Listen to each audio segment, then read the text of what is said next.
Hola, ¿qué tal? Mi nombre es Óscar Ulises Preciado Gutiérrez, soy estudiante de Medicina de la Universidad de Guanajuato y actualmente estoy cursando el módulo de Medicina Interna en fase 2. Yo les voy a hablar sobre lesión renal aguda. Esta presentación está enfocada a los puntos clave que un estudiante de medicina que se desempeña en fase clínica debe de saber.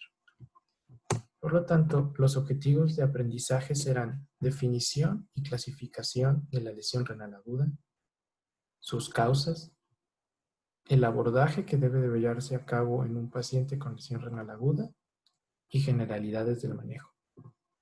Comenzaremos con un caso clínico. Es un masculino de 54 años de edad con historia de diabetes mellitus tipo 2 y enfermedad arterial coronaria que es admitido a la unidad por presentar angina e hipertensión.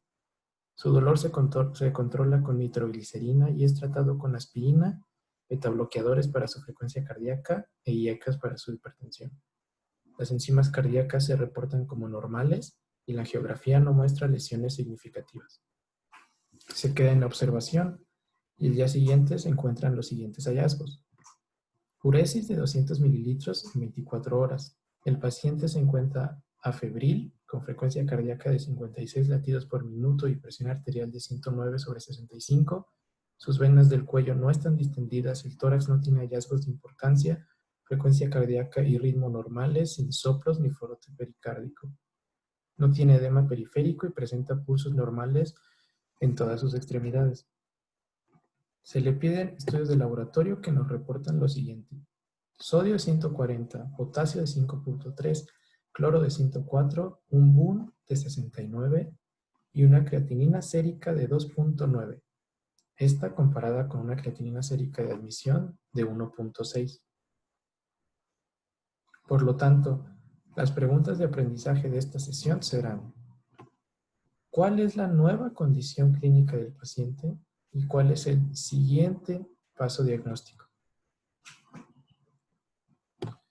La definición de una lesión renal aguda se refiere a la disminución abrupta y aguda de la función renal, generalmente medida por la tasa de filtración glomerular, que resulta en una retención de urea y productos nitrogenados y en un desequilibrio líquido electrolítico. Además, Cadigo la define como un aumento de la creatinina sérica mayor o igual de 0.3 miligramos en 48 horas, un aumento de la creatinina sérica mayor o igual de 1.5 veces de su valor normal en 7 días o menos, o un volumen urinario menor de 0.5 mililitros por kilogramo por hora por 7 horas. Cualquiera de estas serán suficientes para definir la lesión renal aguda. También los criterios Cadigo la dividen en 3 estadios. Son los siguientes. Pueden pausar la presentación, leerlos, internalizarlos, hacerlos suyos, pero quiero destacar que la creatinina sérica es el marcador que utilizamos para definir y clasificar la lesión renal aguda. Sí, es muy variable, hay variaciones dependiendo del sexo, de la edad, de la actividad física, del índice de masa corporal, de la alimentación e hidratación. Sin embargo, actualmente es el estándar que utilizamos. Además, en el estadio 3 es en la única parte de esta clasificación donde se toman en cuenta los pacientes menores de 18 años y se utiliza la disminución de tasa de filtración glomerular como un criterio. También, si el paciente está bajo terapia de reemplazo renal, automáticamente será clasificación 3. Otro dato que quiero destacar es que no es necesario que cumplan todos estos criterios para que pertenezcan a algún estadio.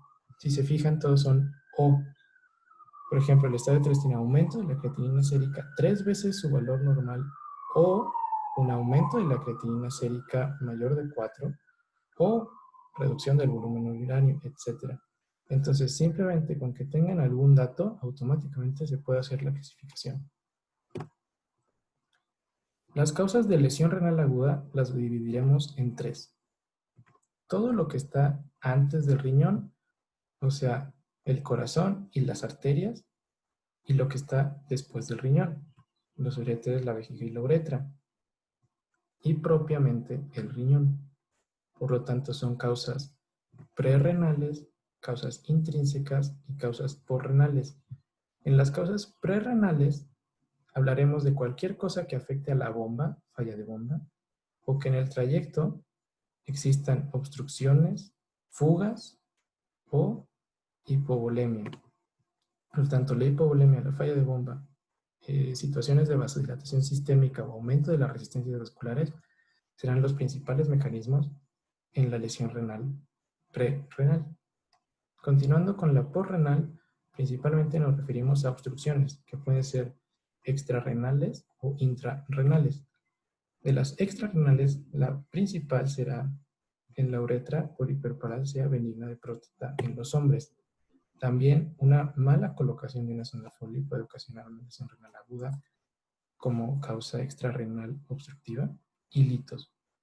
Continuando con la vejiga, encontraremos cáncer, piedras o vejiga neurogénica en el caso de lesiones de médula espinal, y en los uréteres principalmente serán litos y cánceres.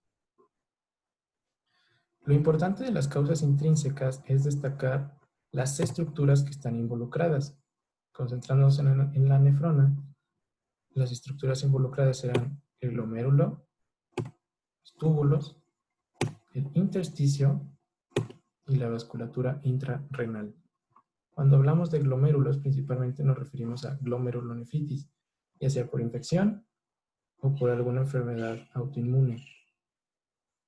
En el intersticio serán causas tóxicas directas al riñón, como pueden ser también una infección o alergias, mientras que en la vasculatura nos referimos a microangiopatías.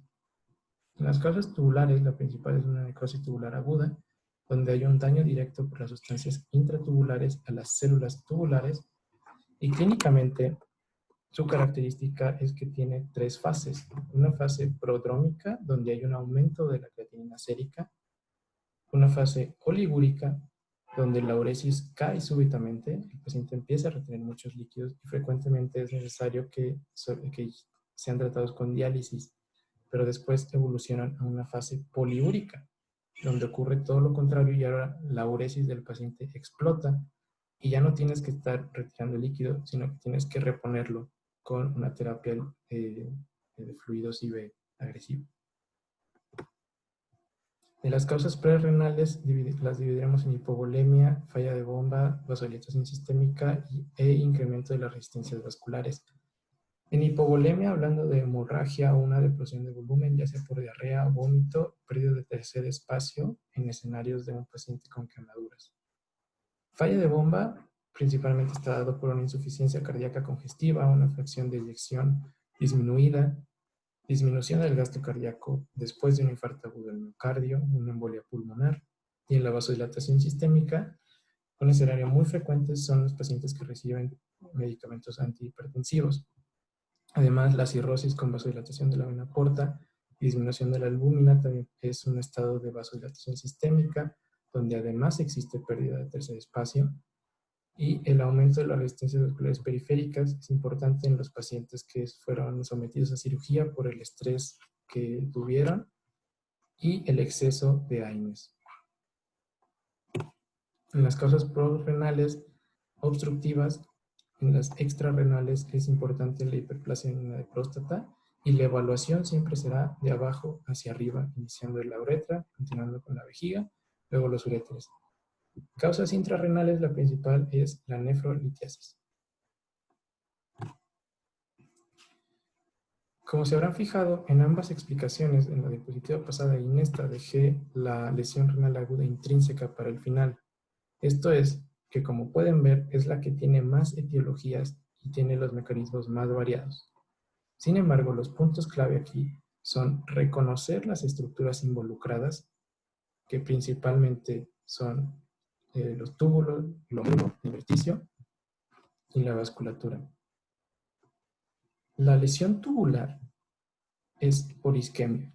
Esta isquemia frecuentemente es consecuencia de una lesión prerrenal que no fue detectada a tiempo y que no fue tratada a tiempo, por lo que la falta de perfusión efectiva hacia el riñón generó una isquemia en las células tubulares, generando una necrosis tubular aguda. También nefrotóxicos directos como los antibióticos, los de mayor importancia siendo trimetoprim, sulfamethoxazol, cefalosporinas, algunos agentes quimioterapéuticos, y toxinas endógenas como la mioglobina vista en estados de radiomiólisis, siendo esta una degradación tisular del músculo esquelético con liberación de mioglobina y potasio principalmente, o un exceso de ácido úrico en pacientes con síndrome de lisis tumoral. El daño glomerular, principalmente nos referimos a una glomerulonefritis, ya sea por infección o por una enfermedad sistémica como lupus, que ocasione daño directo en el glomérulo. En el intersticio se generará una nefritis intersticial aguda, itis, inflamación, la veremos en infecciones y en algunos medicamentos, por lo que en su estudio en el examen de orina, un hallazgo significativo y sugestivo serán leucocitos o eosinófilos, porque es una reacción alérgica a algún agente. Y en la vascular son patologías relacionadas con vasculitis y microangiopatías. Esta es una imagen tomada del Harrison, donde se observa un glomérulo trabajando de manera normal con su arteriola aferente, con un flujo adecuado de sangre, la maraña de vasos y la arteriola eferente, de igual manera, teniendo un flujo de salida normal con una tasa de filtración glomerular preservada. Cuando ocurre algún agente o algún mecanismo que altere la función normal, el cuerpo tiene mecanismos de autorregulación compensatorios. El principal aquí será el sistema renina-angiotensina-aldosterona. Por lo tanto, ante una hipoperfusión, habrá un incremento de prostaglandinas vasodilatadoras que vasodilatarán la arteriola aferente para permitir un mayor flujo de sangre hacia el riñón, y habrá un incremento de la angiotensina 2, ocasionando una vasoconstricción de la arteriola eferente para bajar el flujo de salida, lo que conservará en límites normales la tasa de filtración glomerular. Sin embargo, puede ocurrir que se agreguen agentes dañinos al riñón en pacientes que ya tengan alguna condición preexistente. Por ejemplo, en el uso de AINES, donde la disminución de la prostaglandina evitará la vasodilatación de la arteriola aferente y la angiotensina 2 sigue trabajando adecuadamente, por lo que existirá una vasoconstricción de la arteriola eferente. Esto disminuirá la tasa de filtración glomerular.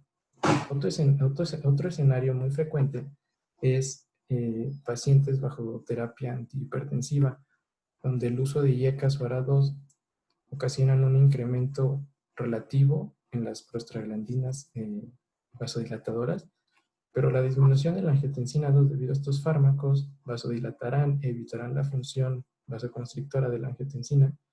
Por lo tanto, el flujo de salida a través de la arteriola eferente será mayor, ocasionando una disminución de la tasa de filtración glomerular.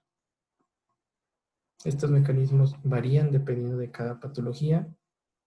Por ejemplo, en las patologías porrenales obstructivas es importante destacar que el daño tiene que ser bilateral, puesto que con que haya, si no es bilateral, un solo riñón puede compensar el funcionamiento de ambos, a menos que el paciente tenga un único riñón funcionante, en cuyo caso la obstrucción unilateral podrá generar una lesión renal aguda.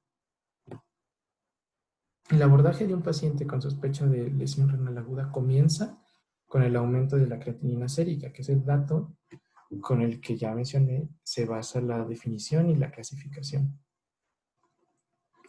Una vez identificado eso, se tienen que buscar signos que nos orienten a la causa, ya sea prerrenal, intrínseca o postrenal.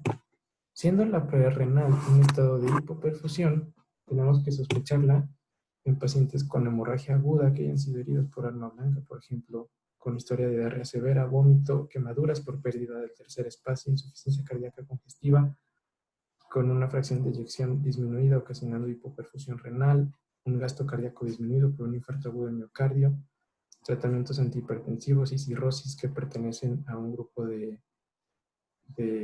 mecanismos vasodilatadores sistémicos, o cirugía IAINES, que es al contrario, una vasoconstricción, un aumento de las resistencias periféricas. En la intrínseca tendremos que buscar una historia relacionada con daño directo al riñón, ya sea uso de drogas nefrotóxicas, infecciones, enfermedades sistémicas como lupus que dañen directamente el parénquima renal, o en casos de sepsis puede existir choque donde se juntan algunos mecanismos de la lesión prerrenal y la lesión intrínseca, generando un riñón en choque.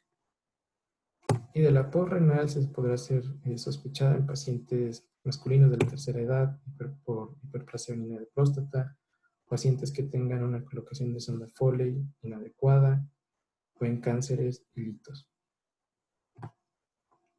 Los signos y síntomas de la lesión renal aguda generales son hipertensión, hipotensión, edema, disminución de la uresis y o un aumento de la creatinina sérica.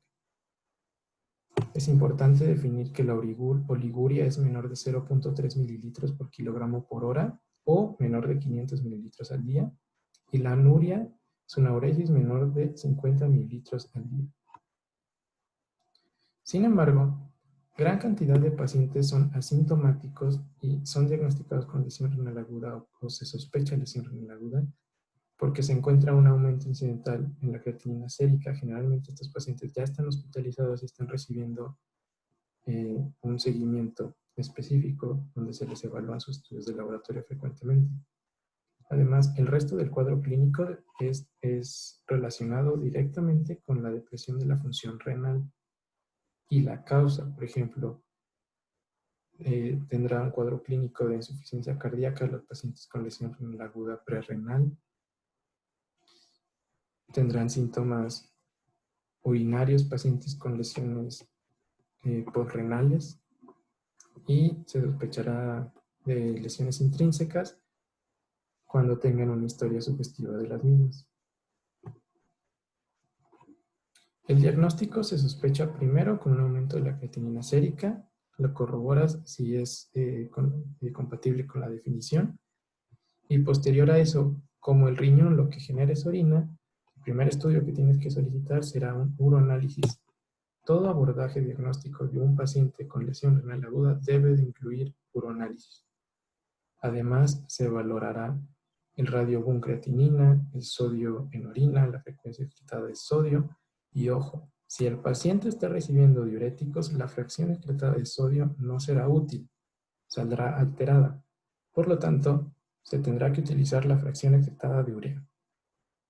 Lo primero a descartar será una causa prerrenal. Y los hallazgos sugestivos de estos serán un radiobuncreatinina mayor de 20, sodio urinario menor de 10, fracción excretada de urea menor de 1%, y si se está utilizando la fracción excretada de urea, tendrá que ser menor de 35%. Siempre tendrá que tener una historia clínica compatible. Si no es prerrenal, continuamos con la posrenal. Siendo la posrenal obstructiva, se tendrá que evidenciar la obstrucción en alguna parte del tracto urinario. Para hacer esto se necesitará un estudio de imagen, y el estudio de imagen más accesible es el ultrasonido, que mostrará hidronefrosis. También está la tomografía, que es recomendada para demostración de litos. De igual manera, siempre tiene que ir acompañado de una historia clínica sugestiva. Este es un ultrasonido de riñón con evidente hidronefrosis y dilatación de los cálices renales. Ahora bien, si no fue prerrenal y no fue posrenal, automáticamente solo nos queda la causa intrínseca. Para la causa intrínseca es donde el estudio de orina, el uroanálisis, es más importante. Además, tiene que tener una historia clínica sugestiva. Por ejemplo, si en el uroanálisis encuentras glóbulos rojos, tendrás que pensar en una glomerulonefritis. Si encuentras glóbulos blancos, sospecharás alguna itis, ya sea nefritis intersticial aguda. Y en ambos escenarios habrá cilindros en glomerulonefritis habrá cilindros eritrocitarios y en la nefritis intersticial aguda habrá cilindros leucocitarios. En cambio, en la necrosis tubular aguda, no la nefritis intersticial aguda, los cilindros no serán tan sugestivos. En ocasiones se reportan cilindros cafés o lodosos, sin embargo, estos no son específicos ni sensibles de la necrosis tubular aguda. Este es un algoritmo, pero no se tiene que seguir al pie de la letra. Lo único obligatorio siempre es el uroanálisis, pero si tú tienes un paciente con una fuerte historia clínica y sintomatología de una lesión intrínseca, tu sospecha tendrá que ser enfocada directamente a la lesión que estás sospechando. Si un paciente desarrolla síntomas de lesión renal aguda posterior a alguna administración agresiva con antibióticos por alguna infección importante que tuvo, pues aunque la causa renal esté antes en este algoritmo, está claro que es muy poco probable y en cambio la probabilidad está muy incrementada para una lesión intrínseca. En el examen de orina, primero se tendrá que dividir en positivo y negativo, o bien anormal y normal. Si es normal con pocos eritrocitos y pocos leucocitos, muy poco probable que sea una causa intrínseca. Nos enfocaremos más en una causa prerrenal y posrenal, puesto que en estos casos el riñón no está afectado, por lo tanto, la orina no es anormal. En cambio, si es un examen de orina positivo con resultados anormales, los principales datos en los que nos fijaremos será eritrocitos, leucocitos, células epiteliales tubulares y eosinofiluria. Si encuentras eritrocitos, tienes que pensar glomerulonefritis. Si piensas glomerulonefritis y hay eritrocitos, tienes que ir a evaluar la proteinuria para descartar un síndrome nefrótico, siendo proteinuria en rangos nefróticos mayor de 3.5, buscarás hipercolesterolemia y edema. Si encuentras leucocitos o cilindros leucocitarios, pensarás en una nefritis intersticial, nefritis, itis, inflamación, células inflamatorias, leucocitos. Principalmente estará dada por pielonefritis, y si encuentras leucocitos y eosinófilos, el diagnóstico está prácticamente hecho para una nefritis intersticial alérgica. Hallar células epiteliales tubulares nos indica que está ocurriendo un daño a las células tubulares directo, con isquemia y necrosis subsecuente, por lo tanto nos orienta fuertemente el diagnóstico de una necrosis tubular aguda o una nefritis túbulo-intersticial.